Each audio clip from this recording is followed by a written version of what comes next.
Hello everyone, welcome back to the channel and to my playthrough of Ocarina of Time. I hope you're all doing great and I've had a brilliant December so far. Before we begin, I apologise for any audio issues that may come up through the video. I tried to buy a new headset, a microphone, and unfortunately it didn't work out too well. I will be ordering a new one, but all I ask is for you to please persevere with me in the meantime. And of course, enjoy the video. So, the objective is simple. We go to the castle, we beat the boss, we finish the game. Before we do that, I will be taking Epona for just a quick spin around Hyrule. It is related to the message in the video, but if you would like to skip ahead to the actual quest, we're talking maybe 7.5 minutes in roughly. With that being said, let's begin. So, I was watching through my last videos and the commentary, and truthfully, I wasn't completely happy. The particular theme of that segment was more about the music. I felt that I tried to talk too much about something I really know nothing about, and that is the names of the arrangements, as well as their origins, and how this relates to progression through the game. I felt I didn't do that particular segment justice. The Spirit Temple, of course, is one of my absolute favourite game areas, although I do feel I was kind of on the right track. And I say this just because the names of the musical arrangements I feel were not accidental. I believe that the Prelude of Light lets you know exactly where, but also when you are in the game. It's a prelude. We completed the Forest Temple with some assistance along the way, such as arrows on the floor when moving those blocks. The Prelude moves into a minuet, then a quicker, more intense bolero, then of course a more gentle serenade, followed by a nocturne, and then finally a requiem. What we have here is time or story progression being told through music, possibly in the sounds, but certainly in the names, like Prelude and Light. It's the very beginning until eventually we have Nocturne and Shadow. The game is telling us that we are pretty much on the final stretch. Finally, we have a Requiem, the Requiem of Spirit. In a way, this is the Requiem of the game. The final temple. What's being told to us is that our adventure is at an end. All that remains after this is the final battle. That is, unless of course you play the game out of order. I've actually watched a couple of those videos and I have to say credit where credit's due. Very, very interesting and refreshing takes on the game. Fantastic. Don't get me wrong, there are many ways the game indicates progression, and this includes the day-night cycle, the Master Sword transition, even in-game occurrences like Lon Ranch being taken over. I mean, it could even be something that flies under the radar, like the item screen filling up, for example. There is plenty to go on. However, the passage of time to focus on is that of the player themselves. The game was released in 1998, back when I was a very young lad. I'd never even heard of the internet, let alone go on to create videos and share my views with the world, or at least the world within the reaches of this channel. As a kid, my way of exploring these types of games was to cover every blade of pixelated grass, and sometimes it was to my detriment. Anyone that has played Digimon World 2 or 3 will know exactly what I'm talking about. And then of course I would talk to every NPC, or at least the ones that looked interesting. This game was no exception. As we approach the final showdown, I would like to take a minute to just explore a particular world, that of the NPC. For this, we will travel to Kakariko Village after just leaving Gerudo Valley here. Most of Kakariko's residents fled there to escape Ganondorf when he just went to Hyrule, wrecked the castle, wrecked the place, and tore it to absolute shreds. And then, unfortunately, he also sent one guard permanently to the Shadow Realm. I mean, I have mentioned in at least one previous video that the market gives me feelings of Saturday morning. As a young lad, I would wake up just a wee bit earlier than my family and watch my cartoons. Don't get me wrong, it was mostly Pokemon and Yu-Gi-Oh, but that little bit of time I had to myself felt like a dream come true. I would actually carry this into my adult years, except the strawberry milk was replaced by a strong coffee. So imagine my horror when my Saturday morning was completely annihilated, and in its place were zombies and abandoned buildings. Throw the permanent darkness into the mix, of course, and it's really not great. Going to Kakariko, it isn't Saturday morning anymore. Things have changed. Everything seems to be as it was, but not quite. The difference is felt. There is definitely still optimism, but some of that optimism has been replaced by just trying to get on with things to survive. Speaking of in-game progression, look at what we have accomplished at this point. Temples, dungeons, other challenges, all brushed aside to save the land, the waters and people of Hyrule, and they don't even have a clue what's going on. I mean, a massive entity nearly wrecked the village, threw Link all over the place and then vanished. Not even a mention. These people all seem to be very much unaware of this, which is just I guess a bit of a disappointing reminder, or a sobering reminder, that life moves on, and we run parallel to everyone else. No two people will ever have the same day. All of these people that have been part of this world for you for the last 7+ years, they're all blissfully unaware that Ganondorf is only a short time away from being vanquished, and everything, while not returning to how it was, will go back to being something good again. This is one of the reasons why I love Ocarina of Time so much. This, and I guess a few other games of this nature as well. I love returning to certain worlds every now and again as I live my own life, maybe to renew my sense of optimism, or for comfort, or even to remind me of where I have come from and how far I've travelled. Ocarina of Time is just one of those games that is absolutely packed with quality across the board. Yes, don't get me wrong, 27 something years later may not hold up as well visually as it did on those larger screens, but the fact that people, including myself, keep coming back to play means that it isn't just all about how it looks. The more important matter is how it makes you feel. Take for example the soundtrack. Gerudo Valley and Zora's Domain are, in my perspective, two of the top tracks in the game. And the worlds in which these soundtracks exist are visually impressive and are interesting to explore. For me, Gerudo Valley gives me feelings of summer, of heat, and I guess calculated curiosity. If I listen to the Zora's Domain track, it makes me feel like I just landed poolside on a foreign holiday, with a sense of mystery, and especially when the opening chords are played in an almost descending manner. It's the same way these soundtracks are used throughout the game. The various temples, dungeons, and other areas. And the game it evokes feelings of whatever the game is trying to make you feel. And this is why the market is a perpetual Saturday morning for me, and why I could return to it at any point in my life. I mean, as I mentioned before about people being unaware here, you just take a walk around the village. That guy talks to you about the well, but doesn't mention that an entity came from it.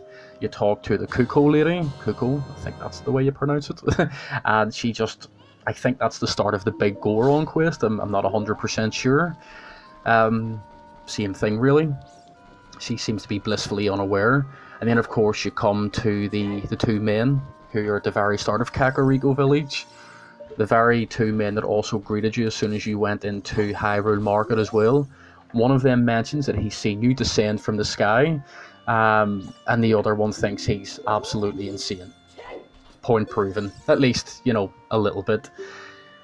But now that we've went to Gerudo Valley, of course, and taken that little trip through Kakariko Village to very briefly explore the world of the NPC, what we are going to do now is we're going to make our way to the castle.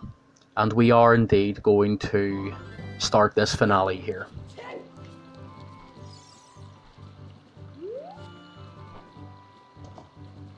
It is always nice though, and maybe it's not something I've done enough when I played through games for the first time, but it's always nice to explore the world. I guess maybe the world that you've helped create in this sense, by beating these temples and things like that, to actually reflect and see where you've come from. Because everything's about to end. Oh, the market looks absolutely terrible. But on we go anyway. So you're going to see here that the castle grounds have been given, I guess, a bit of an unfortunate makeover. Things have definitely changed over time. I mean, once we had the mischievous music of trying to evade the castle guards, and that little experience, it was fun, it was lighthearted. And then of course the serene sounds of Zelda's lullaby in the garden when you first meet her as well. Things are a little bit different here. But what's going to happen is there's a massive chasm here between us and the castle. So we approach it. Roru, the Sage of Light, along with the other sages, will create a bridge here, which will allow you to cross.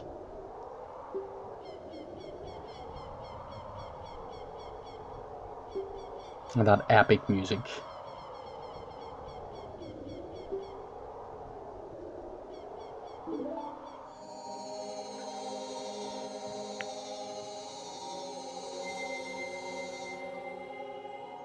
So as we make our way inside here,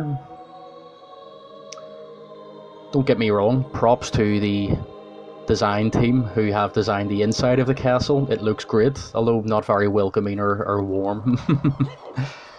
With BMOS right at the start as well, so this is going to be fun. A little bit of fair warning, of course. The gameplay started off arguably smooth, and over time descended into something that resembles more of a blooper reel than a playthrough. You'll see what I mean though. But essentially, the what we have here, our objective at this point is to dispel the 6 evil barriers that emanate from each of these chambers here. So we're going to start with the shadow barrier and the shadow chamber, and within each of these chambers there is something of a puzzle to solve. So what we're going to do here is we're going to cross over by shooting a fire arrow and ensuring that we don't get hit by that enemy, otherwise we go to the start of the room again. Hover boots are always a good idea here, and of course it is possible to cross using the long shot when there is a torch available. So you're going to see what I mean here about this blooper reel, okay? Because what happens here, what we have here within the shadow chamber is a chest that gets unlocked when we hit the lower switch. So we're going to go to the first switch, which we will activate with the Megaton hammer. And then of course we're going to try and go to the lower switch as well. Okay, so let's thump this. Perfect. So that unlocks the door, and then of course we can long shot over to the torch here.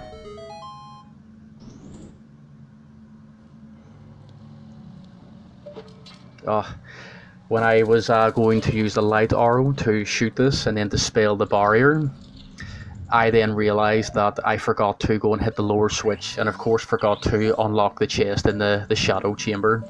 Impa here, as cool as always, just let you know what needs to be done next. And conveniently enough, we are then teleported outside the shadow chamber. And then ready for the next one.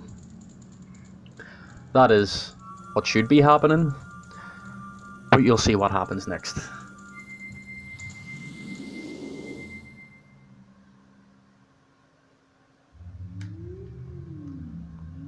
It's absolutely criminal here that I forgot to go back and unlock that chest. Absolutely criminal.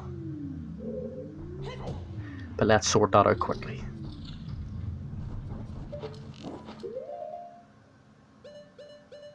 What happens next is arguably even worse. Almost unforgivable.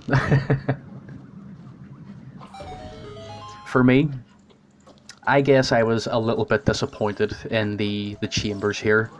Don't get me wrong, I think that, you know, as we do approach the end of the game, I guess there's just a little bit less to do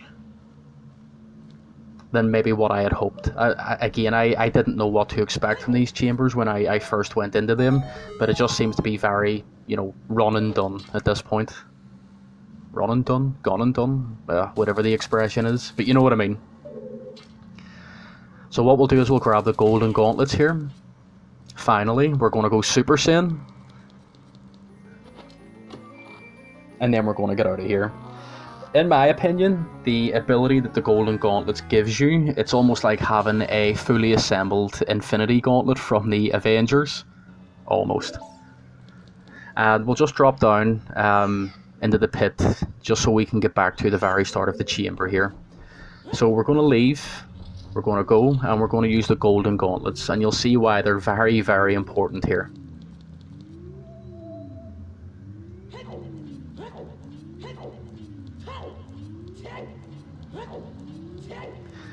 Yeah, this is where the blooper reel really comes into full force.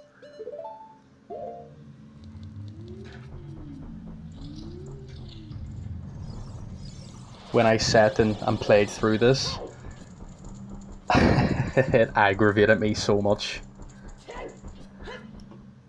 I was actually going to restart at some point, because it does burn up a precious few minutes. But then I realised that I had already finished the game, so I would just be going back to do the final boss battle again, you know. Here we go. So this is the part that actually breaks hearts here. This is the part that actually cost me a few minutes. If I was trying to speedrun this in any sense, oh, I'd be very disappointed. That's all I'm going to say. Look how I run away. Why am I running away from the Great Fairy when I could go in and get that defensive power up? I don't understand. I don't know what was going through my head at this point, or maybe what wasn't going through my head. Maybe it was just a lot of air. Ay. The defensive power-up that you're granted by the Great Fairy, it makes you that much more formidable. And it's funny though, because I came across another video, Ocarina of Time related, and essentially it was a guy that played the game out of order, but he was talking about I guess there's some in-game progression checks which are actually strength power-ups. For example, the earliest example of this is the Goron bracelet, of course, which allows you to pick up the bomb flowers. I never actually knew this, but then again, I never really knew much about the inner workings of the game until I started to do speedruns, really. Maybe watch a bit more YouTube as well. Besides, I started gaming in the early 90s in an era in an era that only had physical media. It wasn't unexpected for video games to glitch or behave in strange ways. Anyone who was around then will understand the desperate anticipation of loading that not exactly mint condition PS1 game and hoping and praying that the game makes it past the PS startup sound. I even remember my friends and I experimenting with the discs to try and get them to work. We even tried dabbing water on the back of the disc in hopes it would repair the scratches or that gaping hole which caused part of the disc to become transparent. Anyway, I digress. It was at this point I realised what I had done when it comes to the golden gauntlets and the defensive power-up. I was absolutely disgusted. I really wanted to restart the game at this point. But this is the Shadow Chamber, and as you can see, there's nothing really here that would perplex or confuse. There is a little bit of a puzzle here though, so quite straightforward anyway. You collect the silver rubies, you go on your way, and then of course, very easy to activate the 2 crystals in the previous room. What will happen here is there are suns on the wall, and always go for the second to the right one, otherwise you're going to get hit with a wall master, one of those creepy hands, and you'll have to beat it. Now you can dissolve the other suns in the room as well for some chests. Most of them will freeze you, I believe, but there are some rubies as well. It's probably not necessary unless you're maybe trying to 100% the game. But anyway, as usual, light arrow through the whatever that thing is, the barrier, the center of the barrier, and we're on our way again.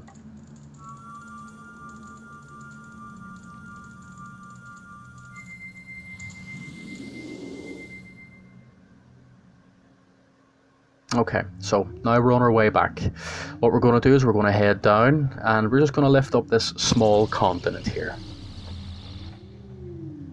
So this is the light chamber. Once we go inside, you'll see that all of the enemies are invisible, but defeat them all and a chest will drop with a small key for, yep, you guessed it, the door that is literally right in front of us. Definitely think the developers were they were definitely eager to finish at this point. Yeah, but fairly easy. A couple of these things to get rid of, and then we're on to the next room, which you'll see is even more puzzling than the last. Not really.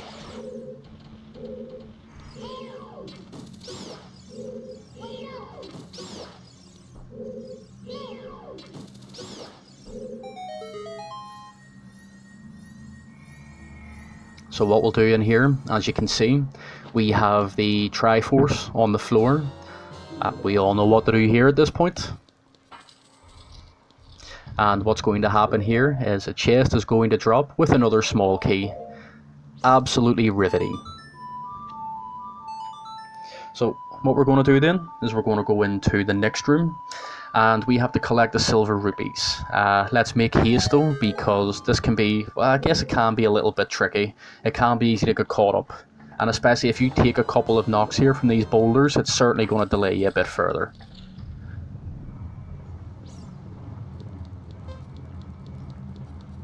Case in point.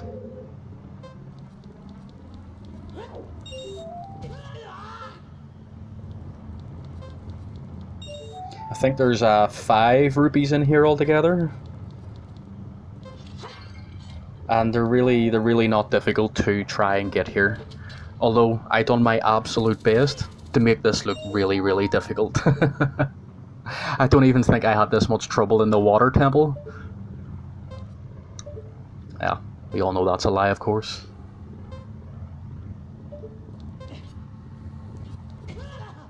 Now, can I actually not feel here? Oh wow. Never in doubt, never in doubt. So, okay, looks a bit strange. Then you hear that music, and you know what's about to happen. Let's just work our way through, well, let's just run our way through there and dispel this barrier as well.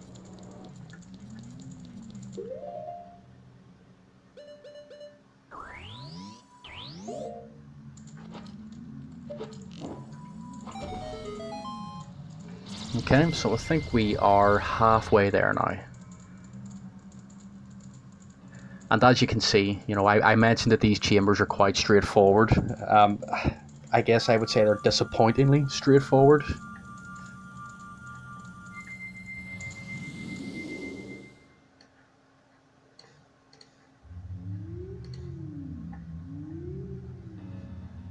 Okay, so the next one we are going to go to is the fire chamber. Okay, we'll equip our Goron tunic, and I completely forgot, so if you stand on the platform in your normal boots, the platform will gradually sink. But if we put the hover boots on, it'll stop the platform from sinking, so let's go back and do that, and then let's actually get this done. Now the smaller platforms, they're still going to sink though, so just be careful. A couple of rupees to collect here as well. So let's start by getting that one, and then we're going to head over to the massive rock here. We'll get the one on the left, move the rock, get that one, and then work our way across the room.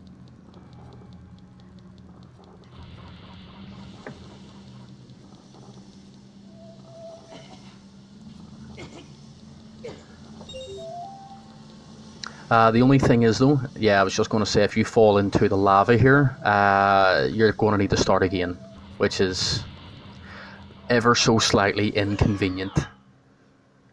But the pattern here is quite simple. Start with the one on the right, your immediate right. Go to the one with the oscillating fire. Move the rock, get that one. Work your way across the room, collect that one. Go to the where the rock is. Work your way across, get the other one. Unlock the door, and then of course just fall into the lava. And the reason why we do that is just because then you can run across very quickly with the hover boots on.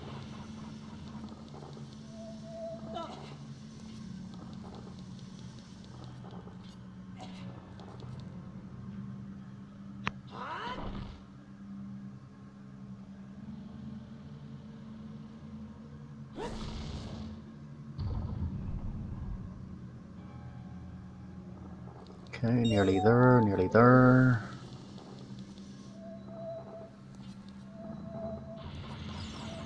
You know what, I took out that slug, that fire slug, because just for the avoidance of risk really, you know. Because there's been times when I've tried to, for example, draw my sword or another weapon, and because Link, I think he takes like half a backward step, I've fallen off ledges or whatever, so I really don't want to do that again. Why did I use the light arrow?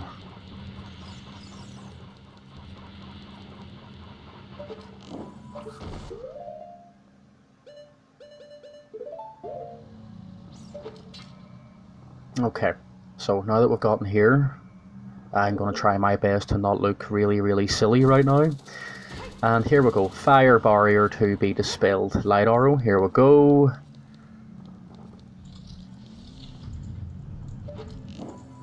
And of course, it is just fantastic to see Darunia again.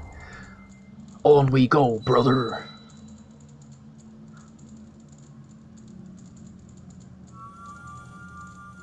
So the next chamber that we are going to complete, I believe we're going to go for the water chamber. If I can actually decide what way I want to go here. Maybe the water chamber is going to be last.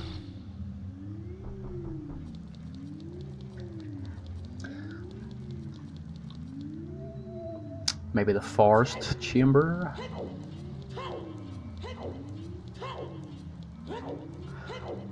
Aye, forest chamber it is. Okay. With regards to the forest chamber here, so we'll fight a Wolfos in here. And for me, honestly, this is the only thing about this chamber that actually resembles something to do with the forest temple. So you'll see what I mean anyway. So what we're going to do is we're going to ignite these torches, and then the one that is up above. So we'll start with using some Din's fire here.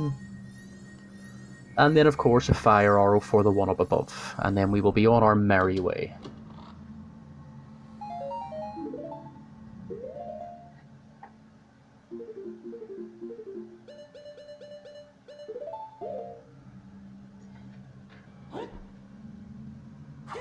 I definitely should have gotten that magic power up a little bit earlier in the game.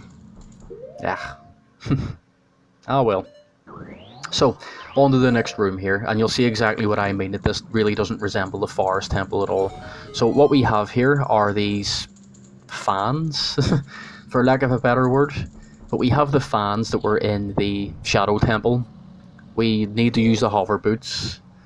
And the iron boots, of course, which, let's be honest, had absolutely nothing to do with the forest temple. But it's always best to use the lens of truth, just to be 100% sure, and especially when it comes to anything Shadow Temple looking or related.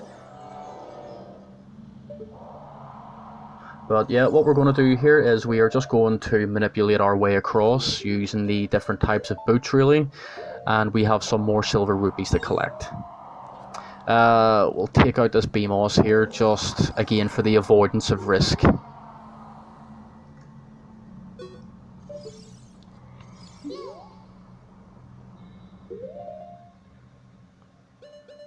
Handy.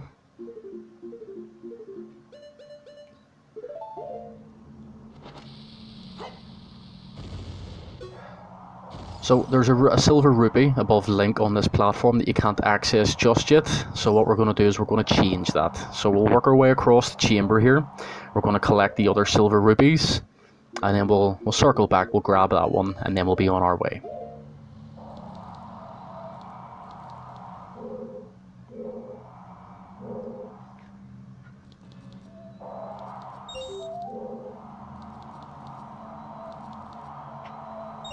Yes. Okay. So now what that has done is that has raised a long shot platform. So we're going to go ahead, we're going to use that, going to work our way up, grab the last rupee, eventually. Yeah, again, the blooper reel lives on. I used to think the sound of the iron boots was so cool, that da-da-da-da-da-da-da.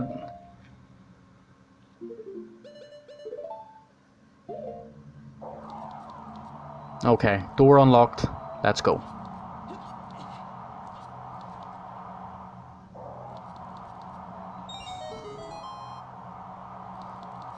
Yeah, magic vial would be nice here.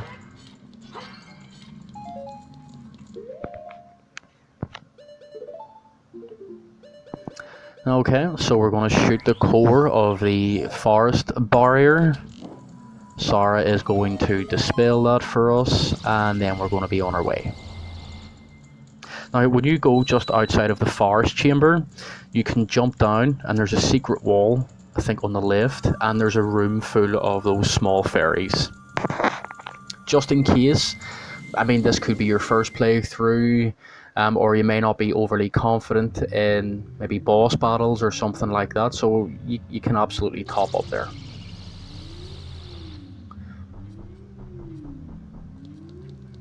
Okay, so Genius at work here is now going to go and get the defensive power up from the fairy.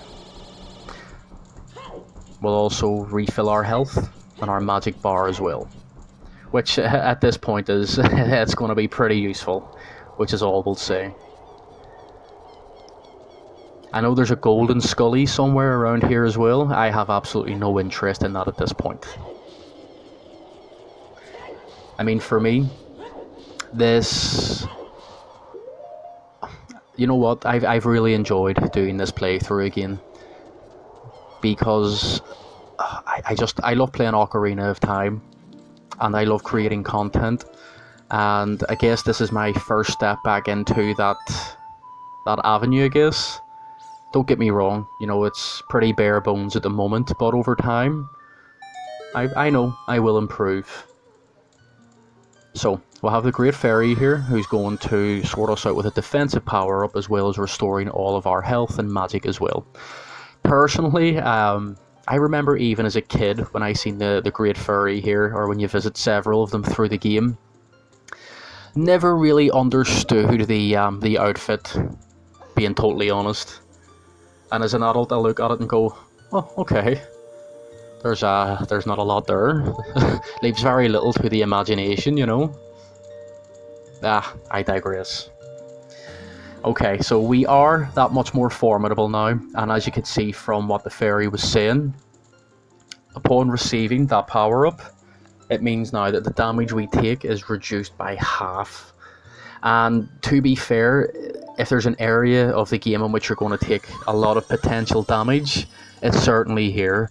The last two fights, of course, with Ganondorf and Ganon, they're pretty intense. And if you take your eye off the ball, you're going to get absolutely rolled up.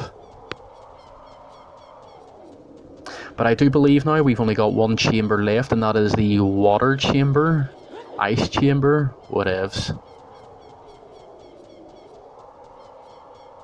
So we'll work our way back in here, evading the B-mosses, which have, it's not been much of an issue so far.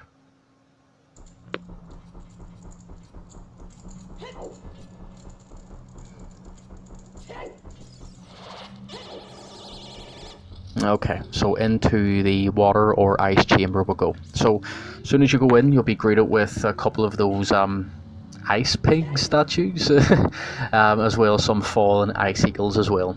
So what we're going to need to do, we're just going to need to access the blue flame here. So we'll sort that first. We'll get rid of the ice pig statues, and then we'll evade the fallen icicles here. But getting rid of those two ice pigs will unlock the door. We'll get a blue flame. We'll go and use that blue flame on the web. We'll go back and then we'll top up again. You only need 2 units of blue flame here to complete the ice chamber. Again, it's pretty straightforward, really. I know that I do my best to make things look a bit difficult and complicated at times, but bear with me.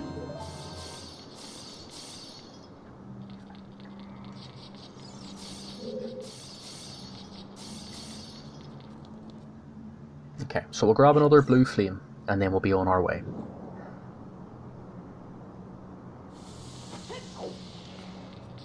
Okay, so we have a timed puzzle here, one of those block puzzles. Again, you'll probably do this in like maybe 3 or 4 moves at the very most. I didn't, because I even got this wrong as well. I mean, you would think that I was maybe rushing to try and play this as quickly as I could or something, or whatever, you know, maybe I had somewhere to go, but no, just genuine mistakes. Just a couple of moments of absolute absent-mindedness, really.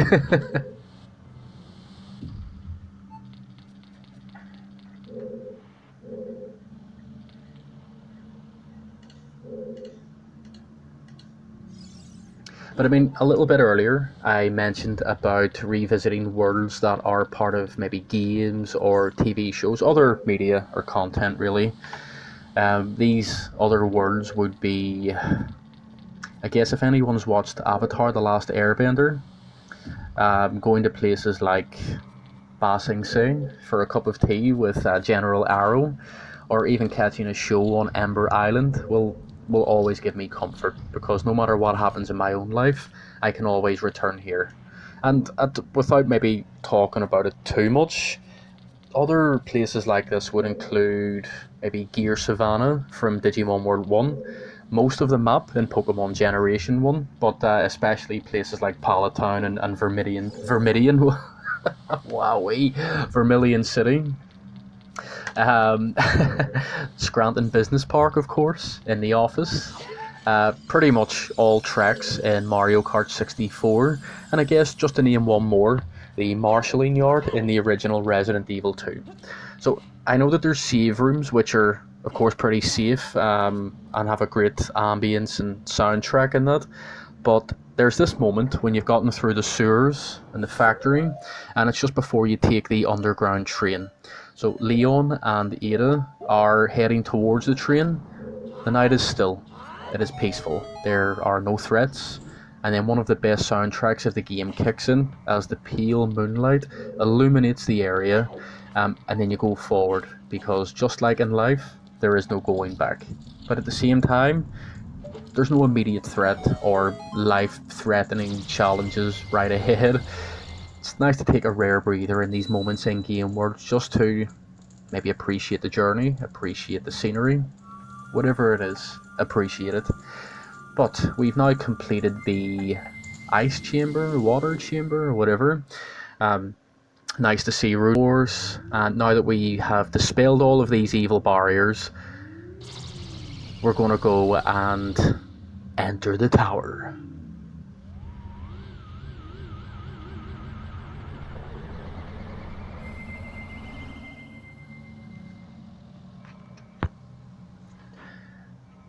Here we go, here we go, here we go.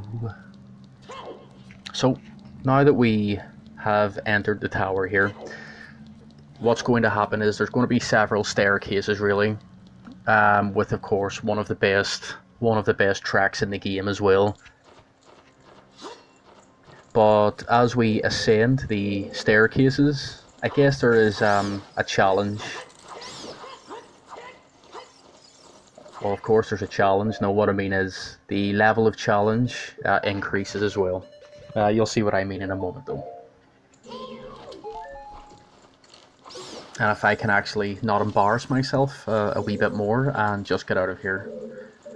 I honestly, when I watch this playthrough again, I really don't know what I was doing. Did I think that by killing these fire bats, fire keys, whatever, that they were going to drop some magic for me? Okay, so challenge number 1. These dinos from the Dongo's Cavern. What I love, see, I guess it's a technique that certain games use as you approach the final battle, really. But it's the music. For example, in the original Max Payne, what happens is once you reach the final section of the game, then the music that plays, the soundtrack itself, is called Byzantine Power Game. It's absolutely fantastic, but that soundtrack doesn't change. That plays continuously as you progress through that stage, because it's the final challenge and the game lets you know exactly what that is. And it's the same here, because what we have essentially encountered here are mini bosses, in a manner of speaking, within some of the previous temples that we've completed. I mean, for example, those dinosaurs from the Dongo's Cavern. Now we've got these wowee. What we've got here are the Staphos, which were of course in the Forest Temple as well. Mini bosses that had their own sort of mini boss soundtrack when you encountered them in the temples, but that music doesn't play here. It's Ganon's castle, and it plays continuously through the level, even when you are facing these mini bosses. So now that we've got those out of the way, and fairly easily here, we're going to come up against 2 iron suits. And the blooper reel kicks in again.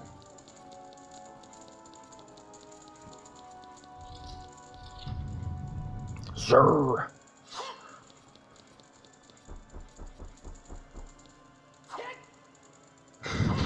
I take a few whacks here. Trust me, you can't see my face, but I'm absolutely mortified. That's not a red carpet, that's my face.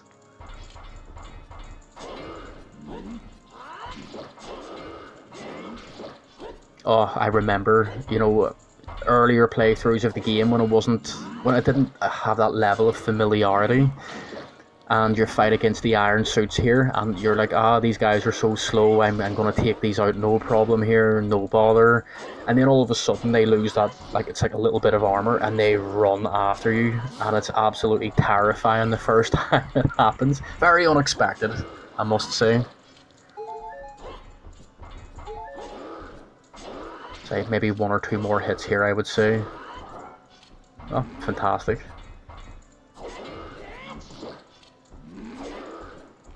On we go. So that was the last mini-boss, I guess. And you now know because the staircase has completely changed colour. So what we're going to need for the final fight here is the light arrows, of course, our master sword, and if you want to, the long shot as well. The reason why I say the long shot is because in the battle with Ganondorf here, if he's maybe at an awkward angle and you're possibly going to lose your footing when you try and cross to the platform to hit him, you can long shot him, and you can that'll bring you over as well. The only thing is, though, you don't really get an awful lot of time, so when you're going backwards and forwards with Ganondorf and you hit him, you need to make your way over there after hitting him with a light arrow as quickly as you possibly can. You'll maybe get 2 hits in, maybe 3 at the very most, so you don't have a large window. I've played this game quite a few times in my life. This is one of my favourite fights for the whole build-up, the way it happens, the soundtrack as well. But on this particular occasion, sorry, this was not a very good one for me. The blooper reel really comes into full effect here. What an introduction. Wowee. Still gives me goosebumps every time I see it.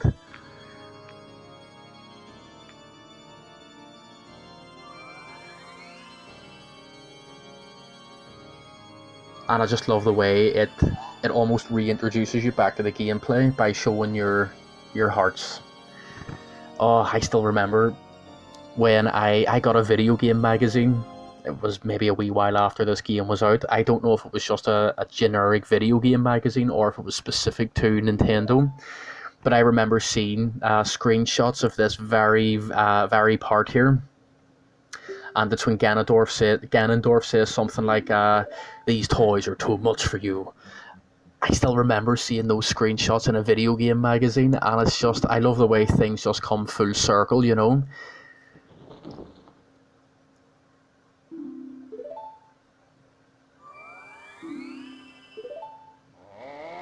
And here we go, the final battle. Or is it? And I love the way the organ disappears and everything as well. So the idea here, Ganondorf's going to smash the place up a bit, which means that there's no direct path you'll have to jump over. And the idea here, so if you think back to the Forest Temple when you fought against Phantom Ganon, it's like playing a game of tennis with the energy ball here. Fantastic. What a taunting laugh.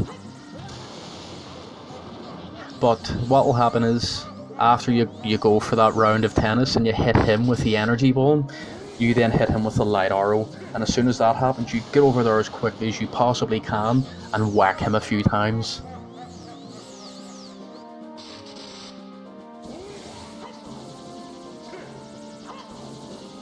In my opinion, my performance in this fight is absolutely embarrassing.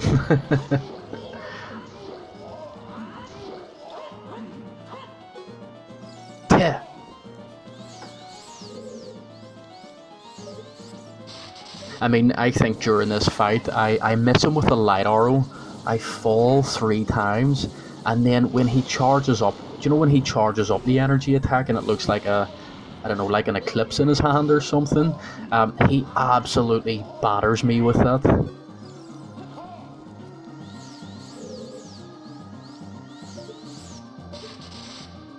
If I remember correctly, I think that's the exact same laugh that was in the Super Nintendo games, I think. That, ah ha ha ha, that one. You know what, I've never really played the Super Nintendo iterations of this game. I know that there's things like, is it Link's Awakening or Link to the Past or something like that? Or, of course, the original Legend of Zelda. Maybe one day, though. Yeah, so here's these stupid energy attacks here. You know what? I've been playing this game for nearly 30 years and I still don't know how to defend myself against that. Every so often, what Ganondorf will also do as well is he's going to thump the ground and some of these platforms are going to give way. See, once again, he absolutely batters me with that attack.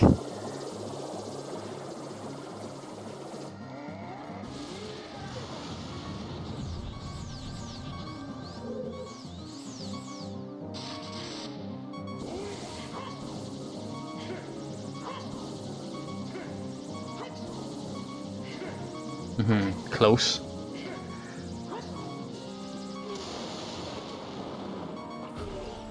Ha! What a villain, Ganondorf. What a villain.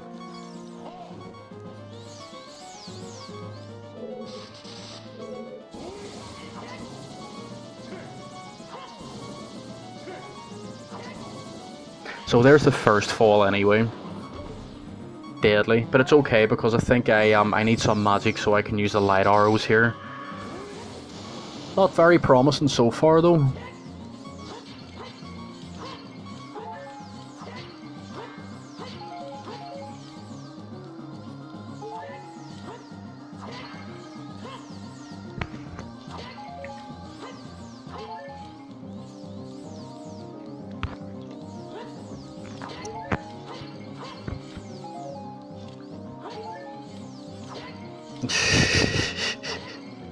I really don't know what I was playing at here. The good thing is though, at least we can long shot our way up for convenience.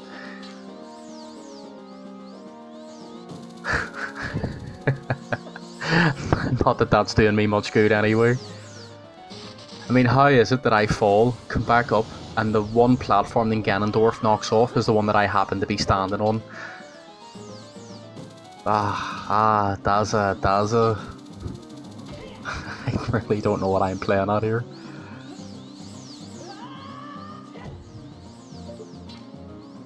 The only platforms that don't actually fall when he does that are the platforms in the corner.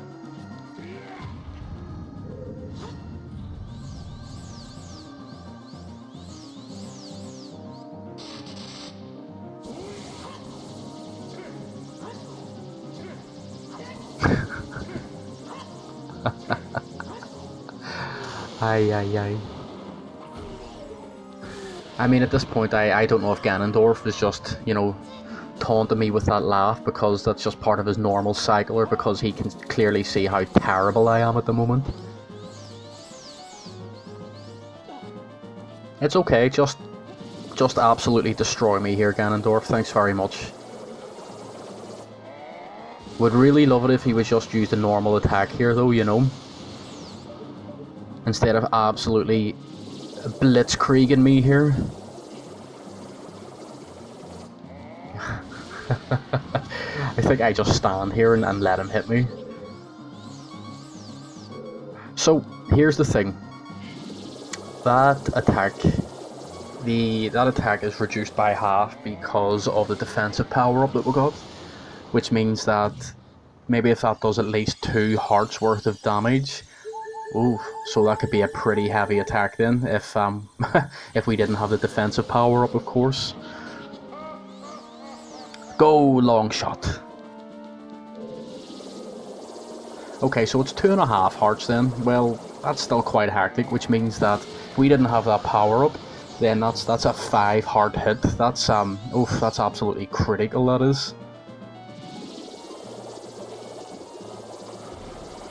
Oh, this is really starting to annoy me. You know what? I'm delighted this isn't a speedrun. Yep, of course. And then the one attack that he uses in a while that I can actually deflect, he he hits me. Okay, that's fine. See, what I always try and do here is, when Ganondorf takes out these platforms, I always try and go on one that's still as close to him as possible, but one that's like front facing and not like diagonally or anything. Ah, okay. What an absolute relief.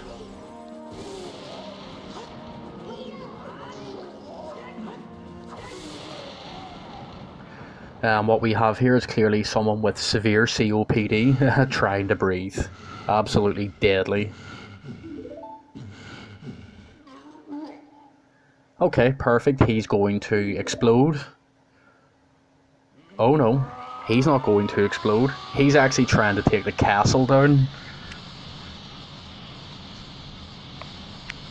And now we're at the very top. Fantastic.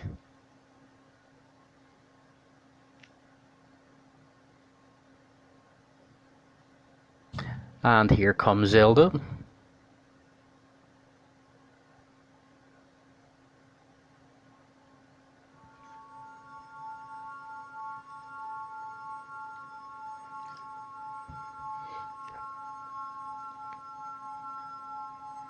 Okay, so after some character assassination here from Zelda about Ganondorf, we then discover that Ganondorf, as a matter of fact, is trying to take down the castle with his dying breath. So essentially what Ganondorf is trying to do, he's trying to activate the self-destruct sequence, so all employees should go to the bottom platform immediately. And as we'll see here, we have a couple of minutes to get away here. The time limit, it does look quite generous, but on the way down there are obstacles and there are enemies as well. I can remember at this point in the game as well, trying to get past Zelda, because sometimes what will happen is she can glitch here. And I think that there are some glitches in which she doesn't open the bars on the windows, or she runs in front of you or something like that. You then get hit by a rock and then you fall off the edge, of course, so not great.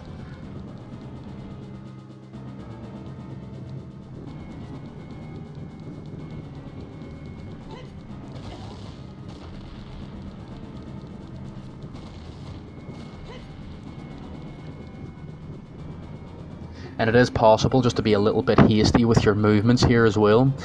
Sharp, tight corners and gaps as well, so you really don't want to fall here at this point, because I think I make it out of here with something like 40-45 seconds to spare, but you don't want to leave anything to chance here.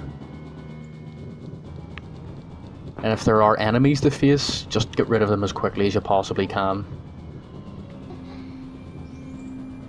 I used to watch some of the speed runs on this game, and people get into this section and whatever, and messing up at the last second. And I mean, if you're talking about a 100% playthrough or a speed run as well, it's really not nice to lose your run here. I haven't tried to speed run this game myself, but I think I may explore that possibility at some point. It's one of my favourites. I don't know what's taken me so long to even think about it, to be fair. Maybe it's just because the game itself is absolutely massive, you know. But we'll see. I mean, even this playthrough, for example, I think I've uploaded something like, what, 10 videos, 11 videos, and I think they've all been roughly 1 hour each, something like that. So that's maybe still 11 hours of play, and that's definitely not a speed run. Although I did do a Digimon World 2 run, and it took me over 24 hours as well, and that was absolutely hectic. See, I play on emulators as well.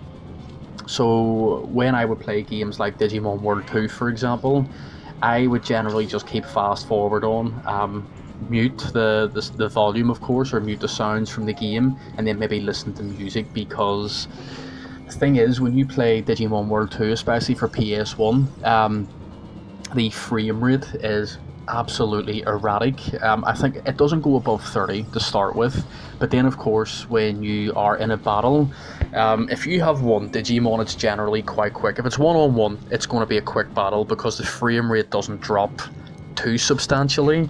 But then of course if you have 2 Digimon, 3 Digimon, and then your enemy also has the same amount as well, oh, it clogs up something nasty. I think I've seen the frame rate drop down to like 10 or 12 or something like that as well. But of course, keeping fast forward on, that doesn't really happen at all. You're probably going to be guaranteed a minimum of 90 frames per second. And of course, everyone talks and moves like they're in a 90s rave, Okay. So what we're going to do here is we're going to equip the likes of the Megaton Hammer. You'll see why. Look, there's not going to be any spoilers in this game. It's nearly 30 years old, but the Master Sword gets whacked out of your hand. But that's good. Okay, so I thought about 40-45 seconds. That's what, 37, 38? Yeah, that's grand. It's enough. It's just enough, really. So we're being treated to a post-game cutscene. Or are we? No, again, there's going to be absolutely no spoilers here. The game's nearly 30 years old, as I said.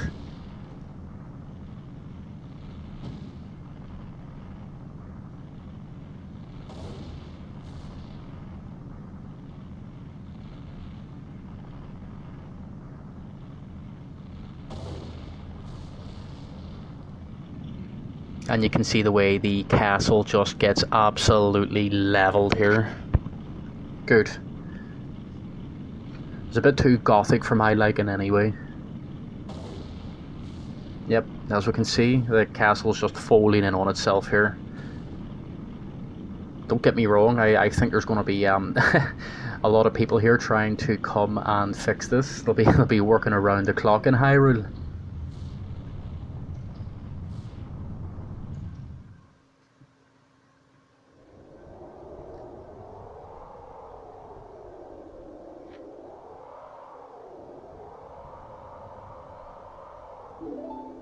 Okay, so this isn't going to be for much longer here.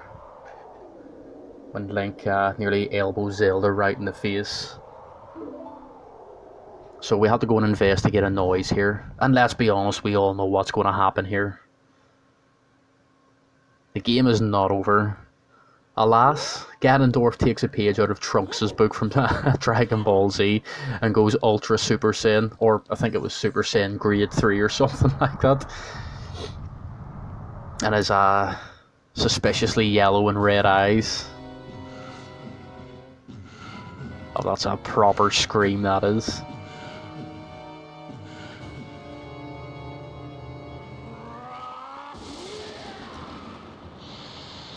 Ladies and gentlemen, let me introduce Ganon.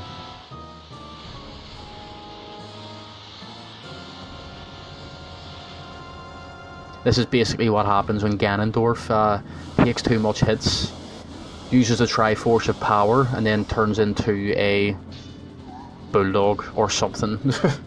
But I mean, let's be honest, if he cracked you with one of those swords, you're going to feel that.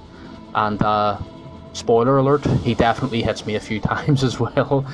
But the idea here, essentially what we're going to do is we're just going to go up on Ganon. We're going to nutmeg him. Well, that's a soccer term, so for anyone that doesn't know soccer or terms, we're going to roll through his legs. And then we're going to hit that rainbow tail of his. Because that's not an obvious marker for anything, you know.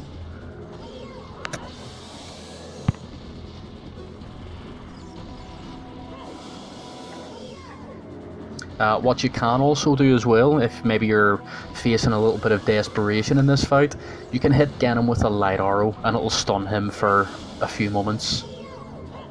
So what we're going to do is we're just going to repeat this sequence a couple of times really. And then once we deal enough damage, we can then go and get the Master Sword.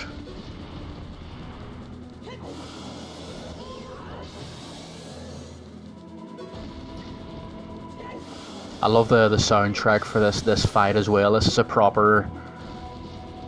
It's the level of finality in it.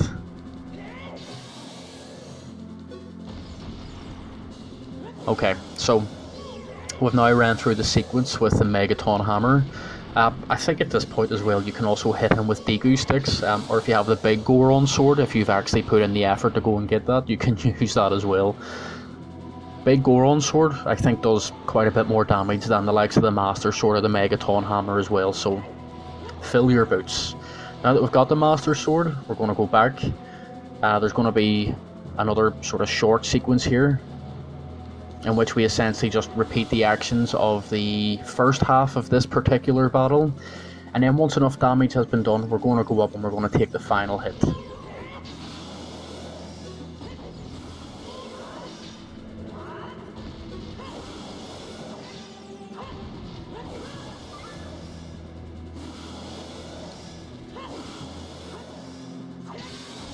Another thing I love about this game is it has a very simple plot, doesn't it?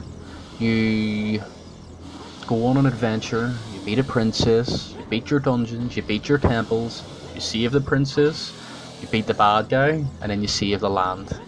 That's it. It's pretty basic. It's almost like a Super Mario game. Only joking. It's definitely a bit more complex than that. Kinda.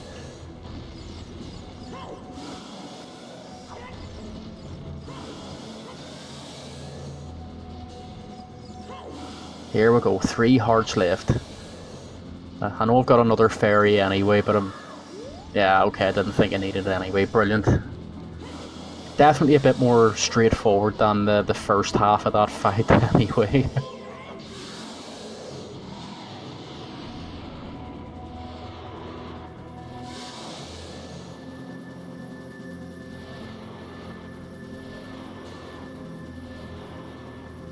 Okay, here we go. So all you do to finish this fight is you go up and you just take one swing with the Master Sword. That's it. Link does the rest for you. And then that's that.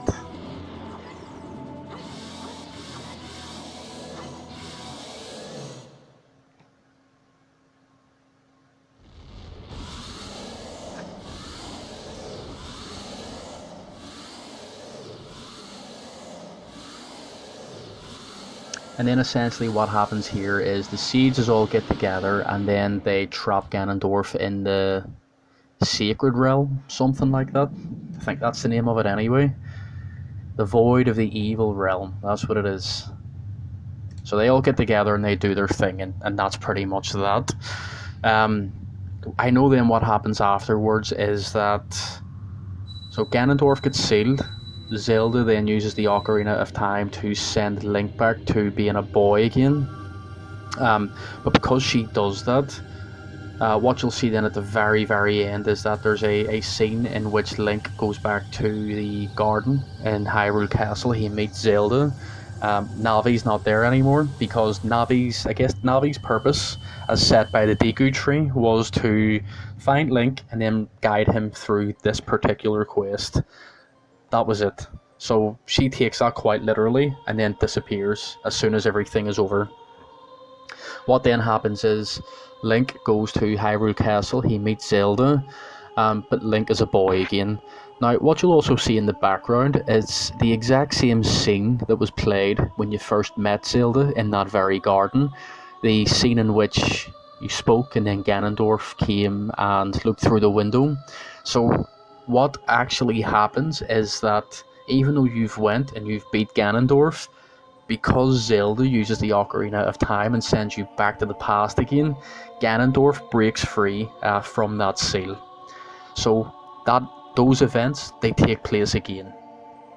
Now I know that in the years that have passed there have been a lot of different releases to the Legend of Zelda series on different console generations, of course, but I know that the timeline splits in a couple of different ways.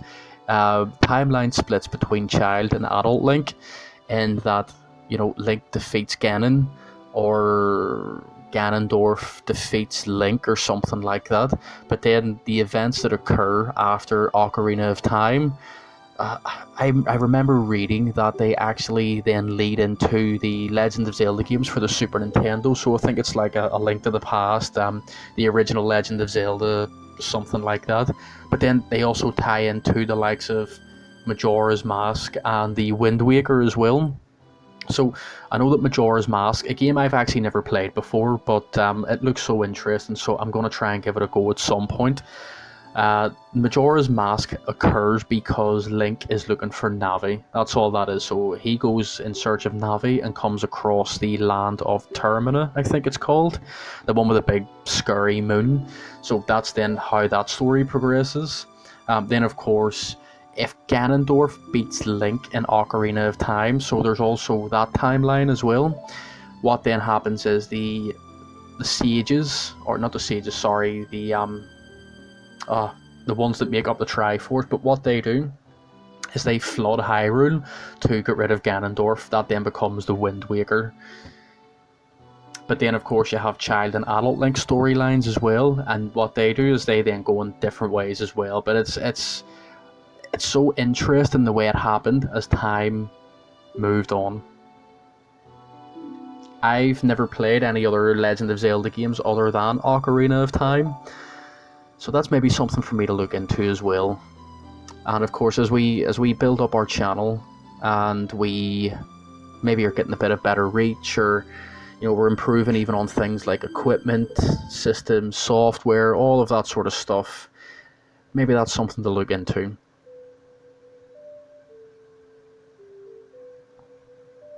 But I absolutely love the ending of the Ocarina of Time here. I honestly think it's one of the most satisfying and incredible payoffs for the hours that you've spent completing this game.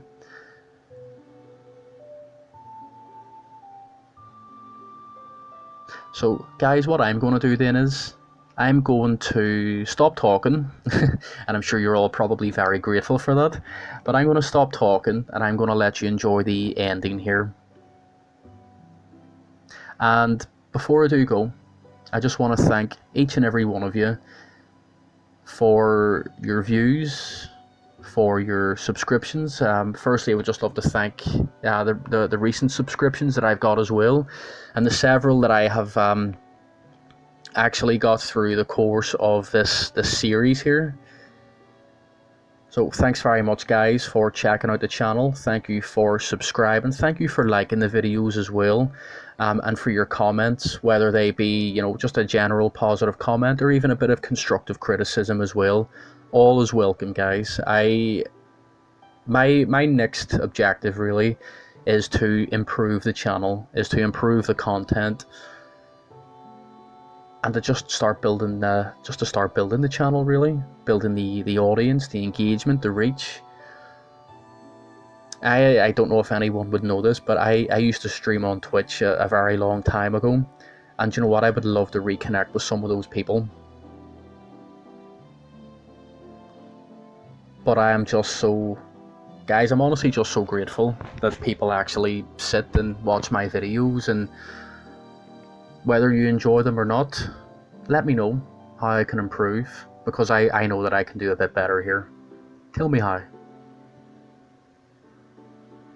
But yeah, look, the end sequence here is going to be absolutely fantastic, guys, so just enjoy it, okay? And thank you very much everyone for your time. Thank you for checking out the video and the channel, of course. Thank you for your support, and I hope you all have a fantastic rest of your December. Take care everyone, Merry Christmas, and God bless. All the best.